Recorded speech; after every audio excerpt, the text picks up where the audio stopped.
KPK memang telah menetapkan Andi Narogong menjadi tersangka baru kasus korupsi IKTP. Andi sudah saya sebutkan tadi adalah pengusaha yang disebut berperan membagikan uang pelicin anggaran IKTP. Selamat malam Mas Febri. Selamat malam Mbak Christian. Mas Febri, saya ingat betul minggu lalu Hairunman Harahap mengatakan, iya saya kenal Andi Narogong, ia selalu hilir mudik di DPR. Kemudian juga ia dikenal oleh Irman dan Sugiharto, dua terdakwa saat ini. Kemudian Ibu Diah juga, Diah Anggra ini adalah Sekretaris Jenderal Kemendagri, mengatakan betul ia menerima $200.000 dari Andi Narogong. Sebegitu besarkah perannya sehingga ia bisa menembus masuk ke DPR bahkan jauh sebelum itu dianggarkan? Kemudian Anda tetapkan hari ini oleh KPK sebagai tersangka? Ya, hari ini KPK menetapkan satu orang tersangka baru. Ini adalah langkah berikutnya, karena sebelumnya kami sampaikan bahwa KPK baru melakukan langkah awal ketika memproses dua orang di persidangan saat ini. Nah, ini untuk tahap berikutnya kita sudah tetapkan satu orang tersangka baru dengan inisial AA. AA adalah pihak swasta yang diduga memiliki peran aktif di dua tahapan, di tahap perencanaan anggaran dan juga di tahap pengadaan. Di tahap perencanaan anggaran terlebih dahulu, ia disebut kenal dekat dengan anggota DPR. Ada dalam bahasa, saya kutip istilah yang digunakan oleh Hairunman Harahap bahwa ia hilir mudik di DPR. Apakah sudah sampai di situ juga penyidikannya? Apakah betul ia adalah orang yang begitu dekat dengan Komisi 2 dan begitu dekat dengan orang-orang di DPR?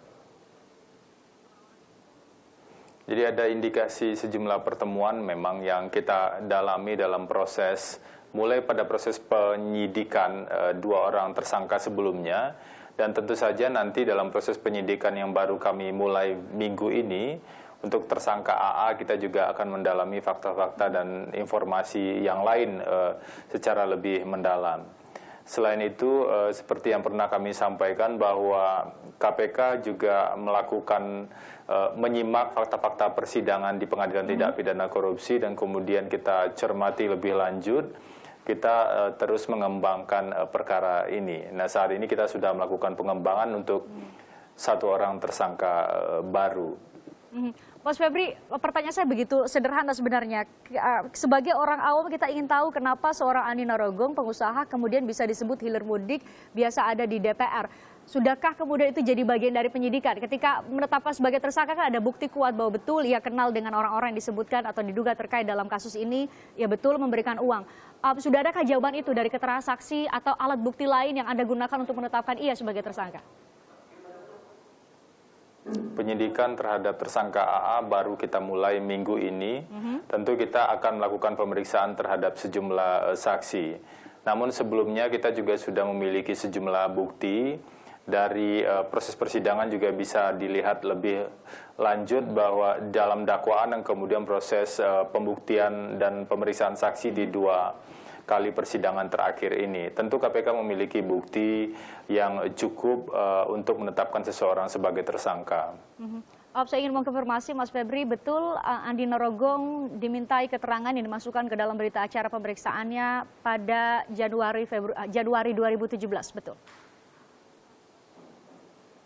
Ada pemeriksaan terhadap tersangka AA yang saat itu masih sebagai saksi untuk dua orang tersangka sebelumnya sekitar bulan Januari. Dalam banyak keterangannya yang kemudian disalin ke dalam atau dimuat dalam surat dakwaan yang mengatakan atau membenarkan bahwa betul ia memberikan uang kepada Bu Diah dan Bu Diah juga sudah membenarkan, dalam hal ini Sekretaris Jenderal Kementerian Dalam Negeri. Ia juga mengakui bahwa pada Mei 2010 ia juga memberikan uang kepada Mustoko Weni, kemudian dibagikan kepada anggota beberapa Komisi 2 DPR RI.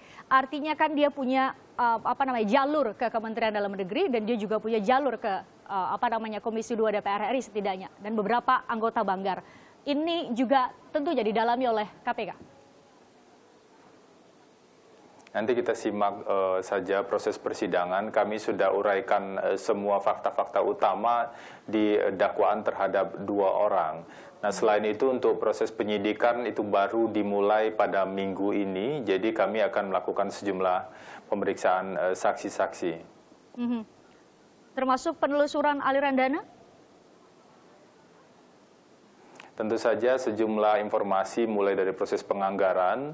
Karena di proses penganggaran ada indikasi aliran dana pada sejumlah pihak. Apakah aliran dana yang diduga didapatkan oleh sejumlah anggota DPR pada saat itu atau pejabat pengadaan ataupun pejabat di Kementerian Dalam Negeri, tentu saja itu kita telusuri lebih lanjut. Itu menjadi tugas nantinya dari tim penyidik yang sudah ditunjuk dalam penyidikan baru yang kita lakukan. Dan dalam proses penyidikan terhadap tersangka AA, hari ini kita melakukan dua hal. Jadi selain penetapan tersangka di minggu ini, kita lakukan penggeledahan di 3 lokasi di daerah Cibubur. Tim masih berada di lapangan dan kami akan sampaikan update berikutnya pada esok hari. Selain itu, sebelum siang kami juga melakukan penangkapan terhadap AA untuk kepentingan proses penyidikan ini. Ini artinya Andi Narogong atau Andi Agustinus, Anda sebutkan dengan inisial AA tadi sudah ditahan oleh penyidik KPK saat ini? Hari ini masih dalam status proses penangkapan. Tentu kemudian penyidik memiliki waktu paling lama 24 jam untuk melakukan pemeriksaan sampai menentukan langkah hukum berikutnya, apakah penahanan salah satu langkah hukum berikutnya tersebut.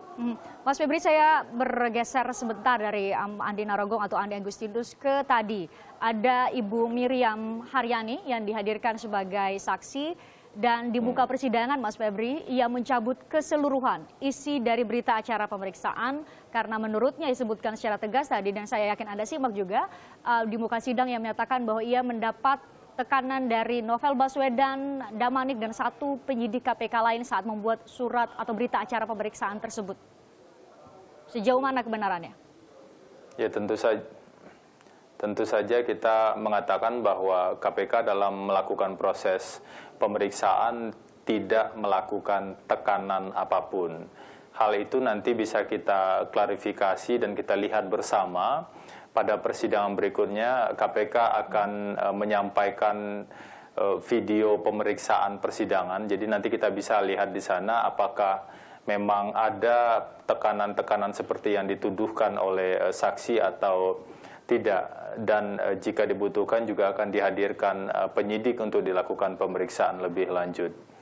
Saya kira kita juga masih menghimbau agar para saksi berkata dengan sejujur-jujurnya dan sebenar-benarnya, karena para saksi disumpah sesuai dengan agama dan keyakinan masing-masing ketika sebelum memberikan kesaksian. Dan tentu saja nanti kita akan lihat di persidangan berikutnya mana yang benar, apakah memang ada tuduhan tekanan atau hal-hal lain yang dilakukan oleh penyidik. Pada rekaman pemeriksaan akan terlihat secara jelas. Tadi dikonfirmasi oleh salah satu jaksa, Ibu Irene Putri, bahwa nanti hari Senin ada sidang yang akan mengkonfrontir keterangan dari Bu Miriam dengan 3 penyidik KPK, termasuk ada verbalisan tentunya di sana. Terima kasih Mas Febri Diansyah, juru bicara KPK, sudah berbagi di Kompas Malam edisi kali ini.